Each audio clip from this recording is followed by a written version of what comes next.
হাঁসের মাংসটা ধুয়ে টুয়ে পানি ঝরায় নিয়ে এরপরে শুকনা মরিচ, কাঁচামরিচ, পেঁয়াজের পেস্ট দিয়ে আদা রসুন পেস্ট দিয়ে দিলাম। তারপরে হচ্ছে জিরার গুঁড়া, সজের গুঁড়া, হলুদের গুঁড়া, লবণ এবং হচ্ছে কয়টা গোলমরিচ আর আস্ত দারুচিনি দিয়ে পেঁয়াজ কুচি দিয়ে দিয়েছি। তারপরে লবণ দিয়ে ভালো করে মাখাই নিব। মাখাই টাখাই নিয়ে এরপর দিয়ে দিলাম সরিষার তেল। সরিষার তেল দিয়ে বেশ কিছুক্ষণ মাখাজাকা করে নিয়ে এরপর এটা কষাই নেব যতক্ষণ না মাংসের পানিটা শুকায়। কষানো হয়ে গেলে এরপর দিয়ে দেবো খানিকটা গরম পানি দিয়ে এটা 70% মতো প্রেশার কুকারে সুইচ দিয়ে সিদ্ধ করে নেব। সেদ্ধ হয়ে গেলে প্রেশার কুকারের ঢাকনা খুলে তারপরে কিন্তু এর ভিতরে দিয়ে দেব হচ্ছে আমার সেই কাঙ্ক্ষিত জিনিস যেটা হচ্ছে নারকেল। তো নারকেল দিয়ে কিন্তু কখনো যদি হাঁসের মাংস না খেয়ে থাকেন তো অবশ্যই ট্রাই করে দেখবেন। হাঁসের মাংসের ভুনা বা কালা ভুনা তো সবসময় সচরাচর খান, এই রেসিপিটা একবার ট্রাই করে দেখবেন। তারপরে দিয়ে দিলাম হচ্ছে কোরানো নারকেলটা, একটু গরম পানি দিয়ে হাত দিয়ে চিপে দুধটা বানাই দিয়ে দিলাম।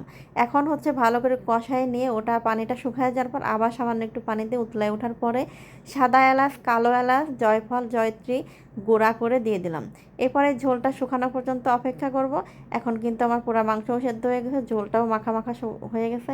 আর এই রেসিপিটা যদি না খেয়ে থাকেন অবশ্যই ট্রাই করে দেখবেন, আর ভালো লাগলে অবশ্যই একটা লাইক কমেন্ট করে দিবেন। ধন্যবাদ।